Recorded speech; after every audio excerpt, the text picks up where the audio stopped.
Ayah pria ini telah meninggal selama 15 tahun, tetapi pagi ini ia menerima warisan tak terduga dari ayahnya. Penasaran, ia membukanya dan melihat. Itu adalah patung es penguin. Ia dengan hati-hati meletakkan penguin itu di atas meja. Satu panggilan telepon kemudian, penguin itu secara ajaib hidup kembali. Tetapi ketika ia berbalik lagi, penguin itu telah menghilang. Saat ia bertanya-tanya, sebuah panggilan aneh menariknya. Dia perlahan-lahan berbalik. Ya ampun, ini adalah penguin hidup. Pria itu dengan hati-hati mendekati penguin. Ia menyentuhnya dengan tangannya. Setelah memastikannya hidup, dia mengambilnya dalam pelukannya. Namun, penguin itu tidak terpengaruh. Dia memberinya hadiah. Pria itu tidak berdaya, tetapi ia tidak punya pilihan selain memasukkan penguin ke dalam bak mandi dengan es batu, dan bergegas pergi bekerja. Tetapi sedikit yang ia ketahui, ini bisa saja membunuhnya. Karena segera setelah pria itu pergi, penguin tidak bisa menahan kegembiraan dan kegembiraannya. Melompat dan melompat di bak mandi, dan bahkan mencoba terbang. Tetapi secara tidak sengaja menyalakan keran. Setelah beberapa saat, kolam air terisi. Penguin-penguin itu sangat bahagia. Bak mandi seperti samudra saat ini.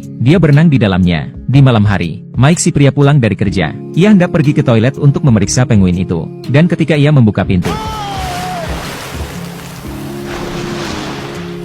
berkat tangan Mike yang cepat, dia tidak tersapu oleh air. Tetapi hal itu hampir membunuhnya. Tetapi kemudian penguin itu memberinya hadiah lain. Mike tidak tahan lagi. Ia memutuskan untuk mengusir penguin itu. Ketika ia menghubungi banyak organisasi, dan tidak ada satupun dari mereka yang bisa mengambil penguin itu. Tidak ada yang bisa ia lakukan. Mike tidak punya pilihan selain melawan penguin sampai akhir yang pahit. Dan begitulah adanya. Mike dan penguin saling menatap satu sama lain. Malam telah berakhir. Keesokan paginya,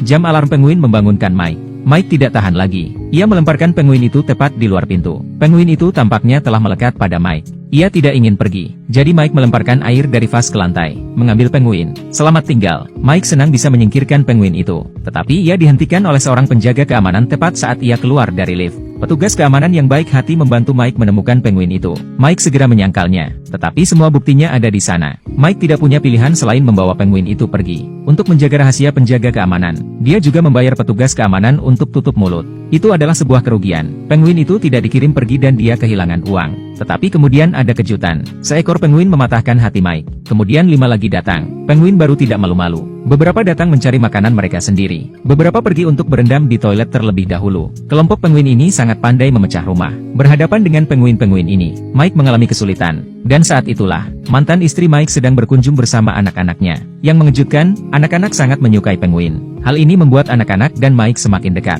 Sementara Mike menikmati momen kebahagiaan yang langka. Bel pintu berbunyi lagi. Kali ini adalah petugas pengawas hewan. Dia mengatakan kepada Mike bahwa dia bisa membawa penguin-penguin itu pergi. Tapi itu adalah kesempatan langka ketika Mike begitu bahagia dengan keluarganya. Ia tidak tega merusaknya. Jadi, ia meminta staf untuk kembali di lain hari. Putranya mendengar percakapan mereka. Ia membuat ayahnya bersumpah bahwa ia tidak akan pernah memberikan penguin-penguin itu. Mike harus setuju. Meskipun Mike tidak menyukai ruangan penguin. Tetapi kabar baiknya adalah, anak-anak secara sukarela datang kembali besok.